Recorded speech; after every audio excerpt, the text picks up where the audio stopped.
നരേന്ദ്രമോദി എവിടെ ഒപ്പിടാൻ പറഞ്ഞാലും ഒപ്പിട്ട് കൊടുക്കുന്ന ആളാണ് മുഖ്യമന്ത്രി. എന്നിട്ട് ഈ ഒരു പഞ്ചായത്തിലുണ്ടായ കാര്യത്തിൽ കോൺഗ്രസിനെ പരിഹസിക്കാൻ വരിക. ആ കോൺഗ്രസ്സുകാരെ ആരും ബി ജെ പിയിലൊന്നും പോയിട്ടില്ല, എല്ലാവർക്കും അറിയാമല്ല എന്താ നടന്നത്. ഒരു വിമതനായി ജയിച്ച ഒരാൾക്ക് അവർ സപ്പോർട്ട് ചെയ്തു, അവർക്കെതിരെ നടപടിയെടുക്കാൻ കാര്യം പാർട്ടി അവിടെ ആലോചിക്കാനാണ് അവർ ചെയ്തത്. അതുകൊണ്ടാണ് അവർക്കെതിരായി നടപടിയെടുത്തത്. അല്ലാതെ അവരാരും രാജിവെച്ച് ബി ജെ പിയിലൊന്നും ചേർന്നിട്ടില്ല. മുഖ്യമന്ത്രിയുടെ ആഗ്രഹമാണ് ബി ജെ പിക്ക് ആളെ കൂട്ടാൻ വേണ്ടിയിട്ട്. ഇത്രയല്ല. അതങ്ങനെയെന്ന് വെച്ചാൽ അത് AICCയുടെ കൂടെ തീരുമാനമാണ്. ശ്രീ രാഹുൽ ഗാന്ധിയാണ് ഞങ്ങളോട് എപ്പോഴും നിർബന്ധമായിട്ട് പറയാറുള്ളത്, ചെറുപ്പക്കാർക്ക് സ്ത്രീകൾക്കും സംഘടനാപരമായും തെരഞ്ഞെടുപ്പുകളിലും അവർക്ക് നല്ല പ്രാതിനിധ്യം ഉണ്ടാകണം, 50% വേണം എന്ന് പറയാറുള്ളത്. അത് നടപ്പാക്കേണ്ട ചുമതലയാണ് ഞങ്ങളെ പോലുള്ളവർക്ക്. അത് ഞങ്ങളുണ്ടാക്കും.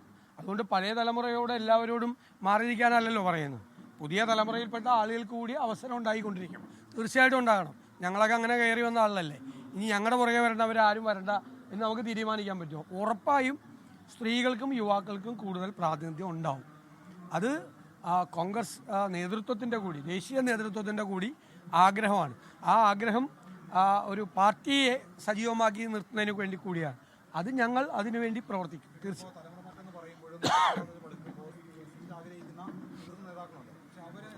അവരെയൊന്നും മാറ്റി നിർത്തുമെന്ന് ഞങ്ങൾ പറഞ്ഞിട്ടില്ലല്ലോ. ഞങ്ങൾ പറഞ്ഞത് കൂടുതൽ ചെറുപ്പക്കാരെയും സ്ത്രീകളെയും കൊണ്ടുവരുമെന്ന്. അവിടെ പ്രായമുള്ളവരെല്ലാം ഇനി പിരിഞ്ഞു പോയിക്കൊള്ളാം എന്നല്ലല്ലോ അതിൻ്റെ അർത്ഥം. മാറ്റം ഉണ്ടാവും. അത് കോൺഗ്രസ് നേതൃത്വത്തിൽ അങ്ങനെ തന്നെയാണ്. കമ്മിറ്റികളൊക്കെ അങ്ങനെ വേണമെന്ന് AICCയുടെ തീരുമാനമാണ്. സംഘടനാപരമായി അങ്ങനെ ചെയ്യാൻ പാടും. അതുകൊണ്ട് മുതിർന്ന നേതാക്കന്മാരെല്ലാവരും പാർട്ടി വിട്ടൊന്നും പോയില്ലല്ലോ, എല്ലാവരും ഇവിടെ ഉണ്ടല്ലോ. അവരുടെ ഉപദേശങ്ങളും അവരുടെ സഹായവും അവരിൽ മത്സരിക്കാൻ പറ്റാവുന്നവരും മത്സരിക്കുകയൊക്കെ ചെയ്യും. അവരെ ആരും ഒഴിവാക്കില്ല.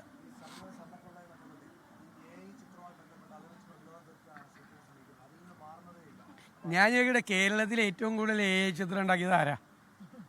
പിന്നെ മുഖ്യമന്ത്രി ഉണ്ണികൃഷ്ണൻ പോറ്റിയെ കണ്ടിട്ടില്ല എന്ന് പറഞ്ഞ ഏക ആൾ കേരളത്തിലെ MV ഗോവിന്ദനാണ്. മുഖ്യമന്ത്രി കണ്ടെന്ന് നിങ്ങൾക്ക് എല്ലാവർക്കും അറിയാമല്ലോ. ആ ചിത്രങ്ങളും പുറത്തു വന്നല്ലോ.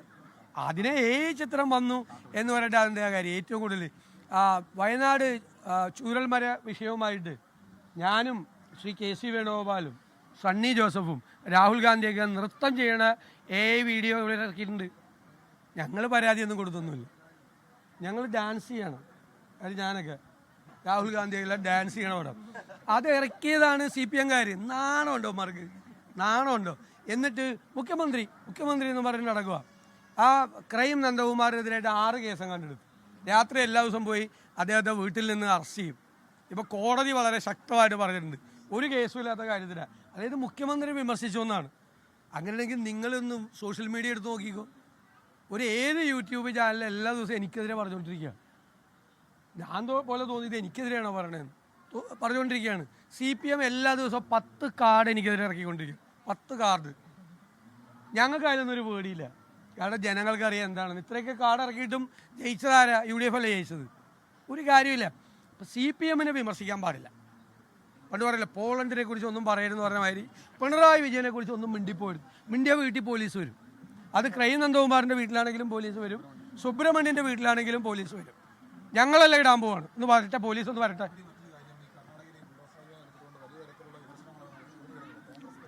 അല്ലല്ല, അത് മുഖ്യമന്ത്രി പറഞ്ഞതുപോലെ അല്ല. എന്തായാലും അത് അഖിലേന്ത്യാ കോൺഗ്രസ് കമ്മിറ്റി അവിടുത്തെ സ്റ്റേറ്റ് ഗവൺമെൻറ്റിനോട് കാര്യങ്ങൾ ചോദിച്ചറിയാണ്.